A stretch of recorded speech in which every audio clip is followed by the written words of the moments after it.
Hello guys, welcome back to another video. Today we're going to be talking about investable slabs, but before we go into my top picks for slabs that I invest in right now as of this moment, I kind of want to give a brief overview on what even makes a slab investable in the first place. How do we know if a slab is a good idea to buy into and if it's even worth holding for a year or two? And I'm going to give some examples of slabs that I bought in the last year and actually sold off in a huge profit.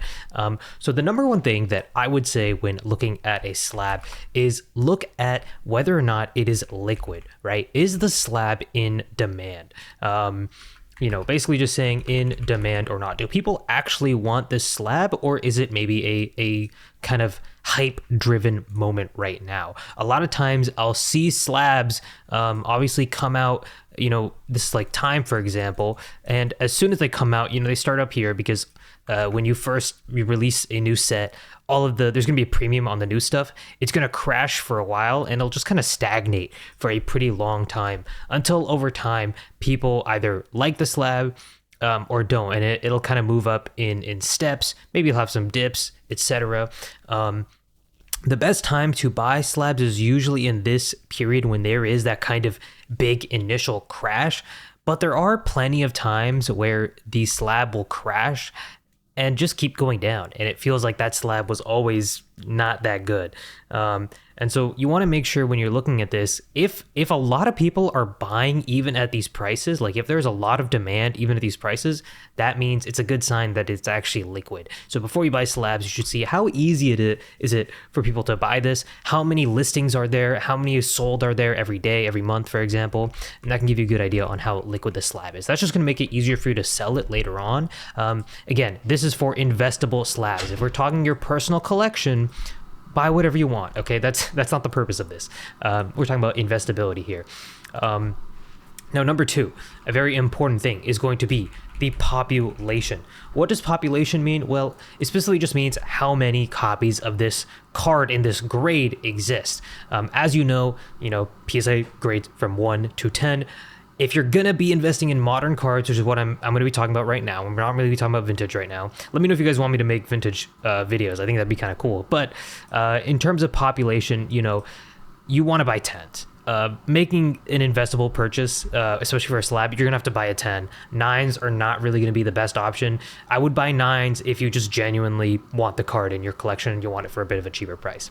And lastly, we got to talk about price. Now, assuming that the card is very liquid and it has a low population, right? That means that the supply is low, so it could have good demand in the future. The price can be the least relevant thing. If you have a lot of money and you can afford to buy a low pop but highly liquid card, then yeah, go for it. It could go up in the future for sure. Examples of those kind of cards are going to be like Japanese exclusive cards. I'm talking like ponchos. If you were there back in the day when ponchos were everywhere, they were liquid and they didn't have an amazing population, then yeah, maybe buying some ponchos wouldn't have been a bad idea. But nowadays, the price has gone up so high that the chance of the price doubling compared to other cards that have not seen such insane price growth is actually lower, because there is a sort of cap and the number of buyers goes down as the price continues to go up. So you want to look ideally for cheaper cards for that investability aspect. And so for this video, I'm going to be talking about cards under $300. So let's get started on some of my best picks for what you should be picking up in terms of slabs. I really love illustration rares from Scarlet and Violet, and so we're supposed to be talking about Latios from the Surging Sparks collection. Right now, Surging Sparks is being reprinted to hell and high water. We're seeing booster boxes everywhere, tons of packs everywhere. And not only that, the Latios is one of the most iconic cards from the set, but it also has a pretty hard time grading. Now, how do you calculate a PSA 10 gem rate? This is very important to know. So we'll take the population of the 10, which is, we'll just say 6,500 divided by 20,000. And we'll see that it has a gem rate of 30%, which not great. That's actually a pretty hard card to send to submission and get a 10 in. I would know because I tried to send in a Latios myself and got a 9. It is what it is. So I would, recommend not sending this to get in graded, and I would just buy the PSA 10 outright. And I do think this card is going to go up in the future when Surging Sparks eventually gets more and more rare, and people are going to want this set with the Latios. The Latios is over $300, but if you want the complete set, I would definitely recommend you go for that. I think the Latios is actually is a little easier to grade, so you could try that on out. Next, we have the Eevee from Twilight Masquerade. Now, this has just below a 50% gem rate, so not the hardest thing to grade, but still not the easiest, and it's around $280 right now. It has seen a lot of price fluctuations. It had a bit of a hype period when Prismatic was coming out, and then it dropped back down. I still think this card is going to be really is going to do really well. It's a very cute artwork. People love Eevee. It's one of the newest mascots. It kind of feels like it's on par with Pikachu, if not more popular than Pikachu at this point. So I don't think this is a bad buy at all. Personally, as much as I like the card, I'm not a huge fan of it because I tried to grade it twice and got 9s both times. It just soured my mouth. So I'm not going to buy this card, but would definitely recommend picking it up. And here are some cool picks that I have that I don't think many people are looking at. These are pretty cheap, only at $100. We have Quaxley from Paldea Evolved, a set that's extremely expensive now and going to be harder and harder to get. It also has a pretty bad gem rate. Let's see, at 300 divided by 1700, 17% gem rate is pretty difficult, and it actually mirrors the other starters from this set. So we have Quaxley, Sprigatito, and Fuecoco. These are the 3 starters from Scarlet and Violet, and when kids grew up, they're going to want these very, very exclusive PSA 10 slabs. I think these are amazing buys right now from a really, really coveted set, Paldea Evolved. The 3 big starters from this generation. Kids are going to have nostalgia for this, just like we had nostalgia for whatever gen we grew up with. And I think with the low populations, it makes a ton of sense to buy into them. They're all under $300. I would personally pick Sprigatito. I think for the bang for your buck, it looks like $102 is a pretty good price. Again, for a harder card to grade. It looks like the Fuecoco is the most popular card by far out of the 3. But yeah, I think these are interesting buys. Next, we have the Crown Zenith Pikachu. I don't know why the picture didn't show up. This one's interesting because it has a very high pop. It's a very easy card to pull, and it's also an extremely easy card to grade. As you can tell, I think it's got above a 50% gem rate, and because of that, it is going to be pretty easy to pull. However, the card just looks absolutely stunning. I mean, you can't deny this is one of the best artworks from the Sword and Shield era.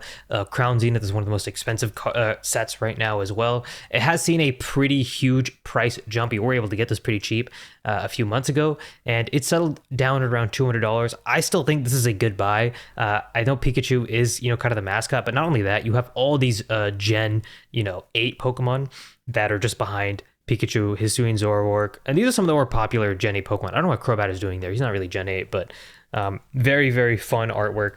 I think this is a decent buy. I recently sent in a Pikachu from Crown Zenith. If anything, I would actually recommend sending this in to get graded if you can, because it has such a high gem rate. Your chance of making a profit by buying a raw copy of the Pikachu and then sending it to get graded is pretty high. Just make sure to pre-grade the card and make sure it looks good and the conditioning is good. Anyway, let's move on to Blaziken from Silver Tempest. Now, the Blaziken VMAX from, is it? Chilling Rain is extremely expensive, but honestly, I don't really like the art for that. And I do think Blaziken is a very cool, Pokemon. So I would actually recommend the Silver Tempest VMAX version. Very, very easy gem rate, but at $150, it's one of the more affordable slabs, and I still think it looks pretty solid. I recently sold one of these myself. Again, this is another card where you could buy the raw copy and probably grade it yourself for a nice little profit. Next, we have Pikachu from Lost Origin. Lost Origin quickly getting more and more expensive. The booster boxes are now $800, or I think $700 to $800. This Pikachu is just under $300, but I think it's a very, very solid artwork. I mean, you see red right next to Pikachu. That feels like a very iconic kind of, artwork, I guess. The way that Red is looking at his map and Pikachu's kind of like looking with the starry night in the background, it does kind of feel like you when you were first starting your Pokemon journey in Pokemon Red or Yellow, and you as the protagonist is with Pikachu. It's a very fun artwork and a very good card. I think the gem rate is above 50%, so easier card to grade again, but 50% is not the... It's better than 70% or 80% gem rate. So I think this is a good trainer gallery card. Would definitely recommend this. Same with the Garchomp V from Astral Radiance. Astral Radiance is not really moving a ton right now, but I think eventually it will, and so this could be a good buy. Let's Let's keep moving on. Brilliant Stars. Now this is going to be an Umbreon card. I think Umbreon is one of the biggest names in Pokemon right now. I never realized that Umbreon was the most popular evolution until I got back into the TCG and I looked at all the Umbreon cards.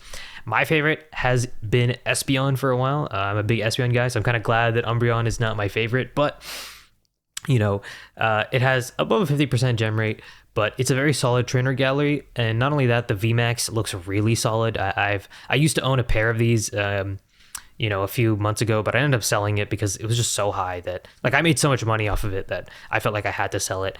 And I probably could have held on to it. I think it's going to continue to go up in value. But again, these are very easy cards to grade. So you're kind of banking on the fact that Umbreon and Brilliant Stars as a set is just naturally going to do its thing. I do believe in Umbreon. It seems like it's doing very, very well over time. So I could see this still going to continue to go up. Another interesting card is Inteleon from Fusion Strike. Now I was looking for some slabs from Fusion Strike. A lot of them are really expensive right now. Fusion Strike is $1,000 booster box. It's extremely expensive. This is one of the few alt arts from the set that isn't extremely expensive. I think Inteleon is probably the most popular starter from Sword and Shield, if I had to guess. And so I think, a VMAX alt art might not be a bad play right now. Again, though, above 50% gem rate, low liquidity. So it's kind of up to you. I just threw this in there as an interesting pick. But now we get to my some interesting cards that I think are a lot better. Moving into Glaceon V from Evolving Skies. Now, I think any of the evolutions are not a bad buy at all. And especially if we're talking from one of the best sets ever created. It's not even the fact that the art is especially amazing, but just the fact that it's from Evolving Skies. I mean, we saw the Umbreon V go to, I think, like $600 in a PSA 10. And I think it's a good time to buy into the Glaceon and the Leafeon before they have a chance to really spike up in price. Now, Evolving Skies had pretty good print quality, as you can see, above 50% gem rate for both of these cards, but I don't think that's necessarily a big problem. These cards are really solid. The artworks are very fun. They're evolutions. I don't see a huge problem with these going to the future, and I think they're good cards to keep in your collection. We have Empoleon V from Battle Styles. Again, one of the easier cards to pull, but Battle Styles is going to get harder and harder to come across. It is one of the oldest alt art sets. It is the first alt art set, I believe, which is kind of insane to think about. But yeah, Empoleon V, I think, is a very solid artwork. Phalanx seems to be one of the standout Pokemon from Gen 8. I know a lot of people aren't a big fan of it, but it just recently got a Mega Evolution in Legends ZA. Empoleon is a very beloved starter from Diamond and Pearl, so I could see this, doing pretty well. Again, above 50% gem rate, so take that as you will. Now we have some tag team cards that I think are actually worth picking up. First is going to be the ATP Arceus Dialga Palkia GX. At around $200, you're actually able to get a PSA 10 copy. Now, this is just below a 50% gem rate, but I think it's a very solid looking card. And Cosmic Eclipse is a extremely expensive set at this point. I think the booster box goes for 4.2K. Yeah, okay, so it's around the 4,000 to 3,000. So these cards are not going to get any cheaper.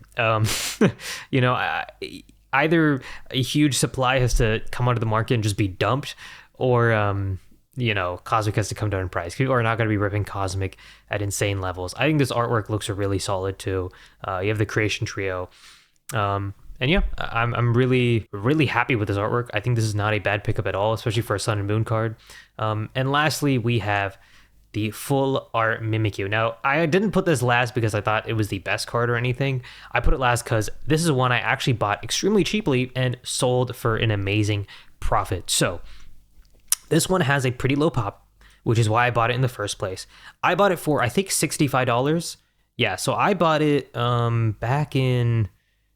Yeah, it must have been like August or October or something of 2024. I like the artwork, had a low pop. It was a good price, so I decided to pull the trigger. And as you can see, it started out actually pretty high. It was like a, 190 PSA 10 all the way back in 2021. It dipped for a long time. And then recently with the new Pokemon boom, people went back to older Sun and Moon sets, X and Y sets and stuff. And so these things, people realize how low pop they are, and they've started to just completely rise to crazy values. I do think this card is still worth buying. I think it's a very, cool looking card, a very low pop, as you can see.